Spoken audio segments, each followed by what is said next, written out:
மேற்கு தொடர்ச்சி மலைப்பகுதிகளில் பெய்து வரும் கனமழை காரணமாக குற்றாலத்தில் உள்ள அனைத்து அருவிகளிலும் வெள்ளப்பெருக்கு ஏற்பட்டுள்ளது. இதனால் சுற்றுலா பயணிகள் குளிக்க தடையும் விதிக்கப்பட்டிருக்கிறது. இது குறித்தான முழு விவரங்களுடன் இணைகிறார் செய்தியாளர் இசக்கிராஜன்.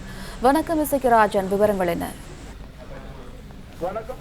தென்காசி மாவட்ட மேற்கு தொடர்ச்சி மலைப்பகுதிகளில் ஆரஞ்சு அலர்ட் விடுக்கப்பட்டதின் எதிரொலியாக இன்று அதிகாலை முதல் மேற்கு தொடர்ச்சி மலைப்பகுதிகளில் கனமழை பெய்து வருகிறது. இந்த கனமழையின் காரணமாக மக்களின் இயல்பு வாழ்க்கை பெரிதும் பாதிக்கப்பட்டுள்ளது. மேலும் அனைத்து நீர்நிலைகளுக்கும் நீர்வரத்து அதிகரித்துள்ளது. அருவிகளில் நகரம் என போற்றப்படும் குற்றாலம் பேரருவி, ஐந்தருவி, பழைய குற்றாலம் அருவி, சிற்றருவி, குடியருவி உள்ளிட்ட அனைத்து அருவிகளுக்கும் காலை முதல் நீர்வரத்து அதிகரித்தது. இந்த நிலையில் குற்றாலம் பேரருவியில் பாதுகாப்பு வலயத்தில் தாண்டி இரண்டாவது பாலத்தை ஒட்டி தண்ணீர் ஆர்ப்பரித்து கொட்டி வருகின்றது. இதே போன்று பழைய குற்றாலம் அருவியிலும் படிகளிலும் தண்ணீர் பெருக்கெடுத்து ஓடி வருகிறது.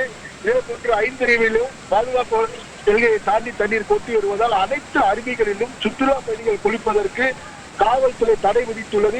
தற்பொழுது சபரிமலை சீசன் காலம் என்பதால் ஏராளமான ஐயப்ப பக்தர்களும் அருவிகளில் நீராடி சபரிமலைக்கு செல்வது வழக்கமாக இருந்து வருகின்றது. இந்த நிலையில் எந்த அருவியிலும் குளிப்பதற்கு தடை விதிக்கப்பட்டதை தொடர்ந்து ஐயப்ப பக்தர்களும் ஏமாற்றம் அடைந்து திரும்பி சென்று வந்தவுடனர் தொடர்ந்து மேற்கு தொடர்ச்சி மலைப்பகுதியில் தற்பொழுது வரை கனமழை பெய்து வருகின்றது. இந்த மழையின் தாக்கம் இன்னும் நீடிக்கும் என்று எதிர்பார்க்கப்படுகிறது.